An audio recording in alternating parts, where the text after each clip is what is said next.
giuria, che è Gabriele. Eccomi. Perché Gabriele, eccolo, Gabriele ha partecipato alla presentazione per la prima volta di una macchina da scrivere nel luogo dove noi ci riunivamo per scrivere. E vorrei sapere da Gabriele quali sono state le sue sensazioni quando ha cominciato a usarla.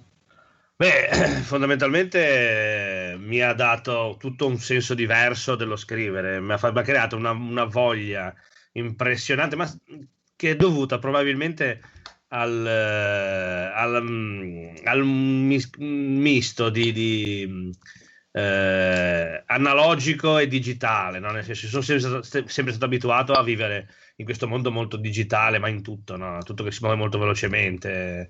E invece con la macchina da scrivere, anche scrivendo pezzi molto più brevi, perché comunque come ci riuniamo noi non c'è mai stato diciamo, tempo di poter scrivere testi eccessivamente lunghi, di viverli proprio anche questi pezzi, proprio sulle dita, con il rumore, con il suono che emette il tasto, che non è semplicemente un touchscreen o un tastino di plastica, ma è un pezzo che senti proprio schiacciandolo, senti proprio il meccanismo che mette in moto e poi il colpo che dà sulla carta. È una sensazione veramente incredibile, che essendo io un adolescente degli anni '80 non avevo mai vissuto prima.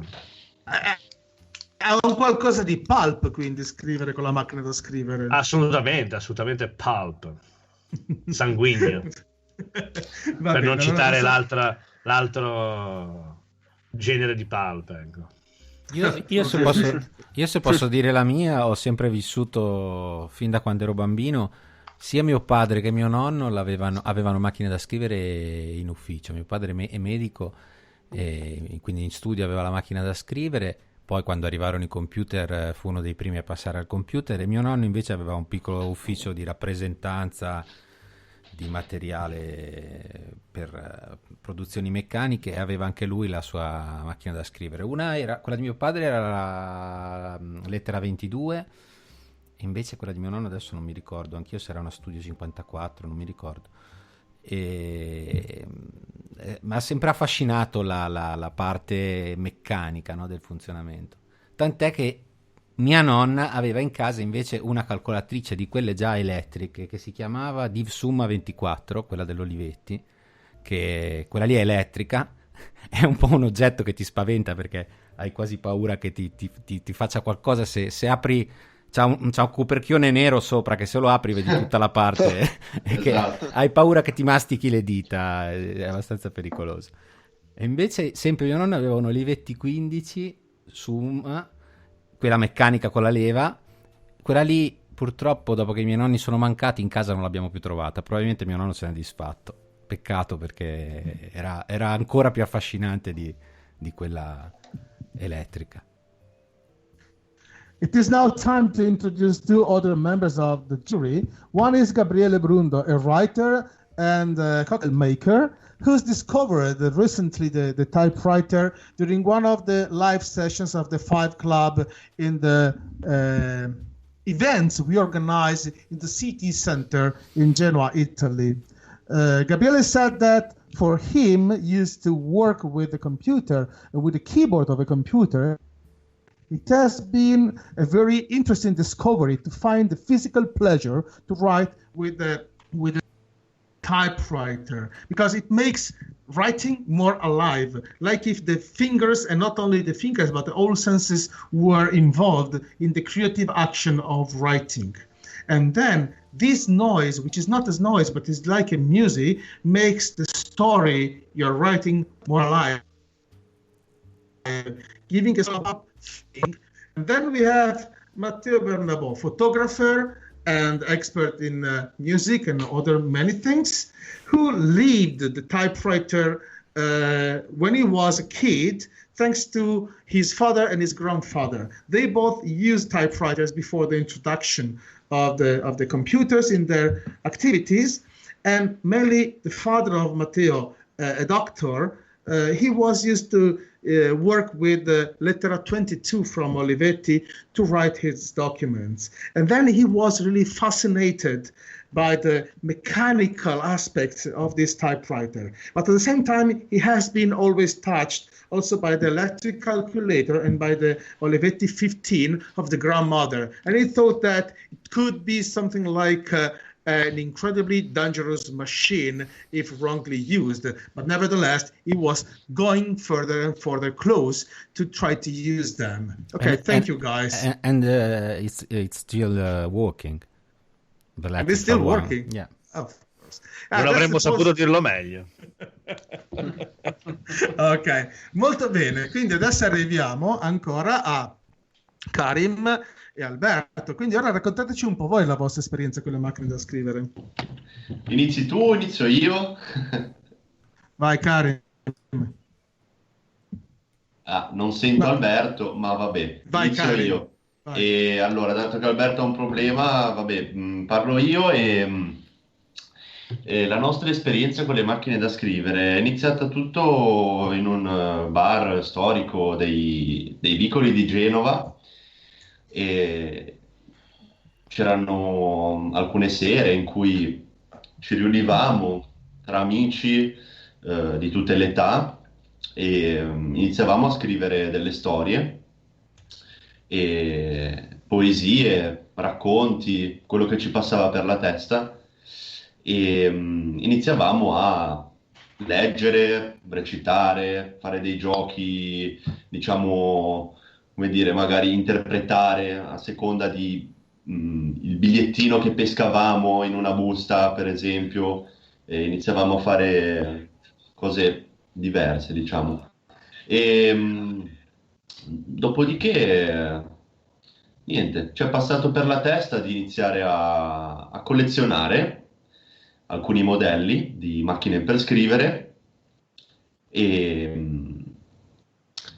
Io posso aggiungere questo, Karim, dato che ci conosciamo, la pensiamo alla stessa maniera. Io faccio un passo indietro e racconto la mia esperienza, che nasce sempre dalla bottega del Conte, dove abbiamo avuto modo di conoscere sempre meglio l'amico Paolo e Gabriele, e vedevamo, almeno io vedevo con molto interesse, che attorno alla macchina da scrivere si radunava sempre più gente, e questo ha suscitato in me un grande interesse per capire fino in fondo qual era il segreto legato a questo oggetto, e lo descriverei in 3 parole, partendo dalla parola appunto word, vuol dire parola, passando poi a un discorso un po' più musicale, perché la macchina da scrivere, oltre alle parole, ci regala musica e ritmo, ed sono le 3 componenti, anzi musica e ritmo sono le componenti che poi permettevano alla gente di entrare nel locale, perché in maniera del tutto magica, pur non vedendola, molte persone che transitavano dal vicolo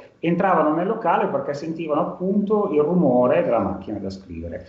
E insomma, questa è stata una vera e propria sorpresa, che andava al di là poi della passione che poi è nata, no? È tutto nato, secondo me, attorno a questo concetto che, sintetizzato in 3 parole, è parole, ritmo e musica. Queste sono, diciamo, le 3 caratteristiche che si legano in maniera forte alla macchina da scrivere.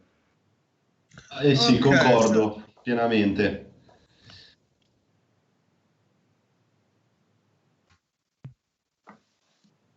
Sì. È vero. Celebri. Okay, so I will translate what you have said, guys. So Karim, who is the youngest participant in our jury, because he's the one who discovered the typewriters as well when we were playing and making our art, if I can say that, in the little bar in the historical center of Genoa, Italy, called the Bottega del Conte, which is translated literally the shop of the Count, and it's where the art, the words, the music are sold more than anything else. Okay. beside the excellent cocktails Gabriele is making for everyone.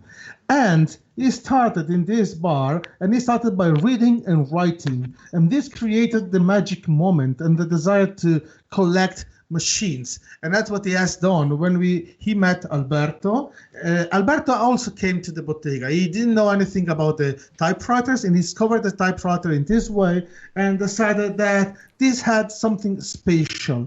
And he tried to understand what was special in the typewriter, why people were interested in gathering around the typewriter. And he found that the three keywords can be the following: word, music, and rhythm. Because with the typewriter, you not only write the words, but you also play the music of the word, and you give the rhythm to the word. And then in this way, you give the rhythm for the passion. And then correctly, Matteo remembered that there is an excellent part in a movie where Jerry Lewis is using a typewriter to play music. Ok, now we can enter into the contest. Ok, ragazzi, entriamo nella competizione. Volevo solo dire, Paolo, scusami, che niente sarebbe stato possibile se non ci fossero stati i meravigliosi cocktail di Gabriele ad accompagnare le nostre serate, ecco. Oh, grazie. Assolutamente, perché l'alcol ci ha mosso. Allora, entriamo nel vivo della competizione. Quindi abbiamo scelto, gli esperti hanno scelto 9 immagini, giusto? 9 immagini inviate su Instagram. Quindi direi che è il caso di ricordare qual è la pagina Instagram sia del Five Club che di Iconic Typewriters, perché su entrambe si possono trovare. Prego ragazzi, diteci voi gli indirizzi esatti, che non vorrei sbagliare. Nessuno lo dice. fiveclubgenova@gmail.com. Allora, questa è l'email a cui la gente ci può inviare altri commenti, ma le pagine Instagram sono fiveclub.genova per quanto riguarda anche questa trasmissione e ico.typewriter per quanto riguarda la vostra pagina, che è quella dove c'è il contest. Allora, noi abbiamo ricevuto 500, giusto? 500 immagini, e di queste ne sono state selezionate 9. Mi confermate? Alberto? Sì, giusto. Ok, quindi vorrei un commento prima di dire quali sono le 9 che passeranno che sono state selezionate, che passeranno alla seconda fase del contest. Vorrei che prima Domenico e poi Alessandro ci dicessero qualcosa sulle immagini che hanno visto. Beh, le immagini sono veramente tante e ce n'è tantissime molto belle. Alcune solo dedicate alla macchina di per sé, mentre altri ambientate in un contesto. Ci sono macchine ristrutturate, ci sono macchine trovate e lasciate abbandonate allo stato del tempo, e quindi ognuno ha una propria caratteristica. E devo fare complimenti a tutti quelli che hanno inviato le fotografie, perché hanno veramente una gamma molto ampia di macchine per scrivere. Sono macchine che ci sono alcune macchine antiche, quindi ho visto ci sono delle macchine di inizio secolo, del 1909, del 1908, quindi sono macchine anche che hanno già degli anni, mentre altre sono più attuali, più nel contesto moderno. Sono macchine che sono state anche protagoniste di film, quindi le macchine di per sé riescono veramente a unire quello che abbiamo detto prima, quello che è la parte non solo emozionale, quindi lo scrivere sui tasti crea ancora emozioni, crea ancora quello che è la suspense per scrivere. Oggi col computer tutto questo pensiero si è perso. Prima per digitare dovevi avere già bene in mente la frase che uno voleva scrivere, la giusta sintassi, il verbo. Oggi tutto questo si è perso, si scrive, si cancella, si riscrive, si ricancella, quindi si è perso un po' questo pensiero. Però, ripeto, le macchine sono state tutte molto, molto belle, in contesti, alcune ambientati veramente in maniera ottima, e anche le fotografie alcune sono a livello professionale, quindi complimenti a tutti gli appassionati che hanno mandato queste fotografie. Domenico, posso dirti a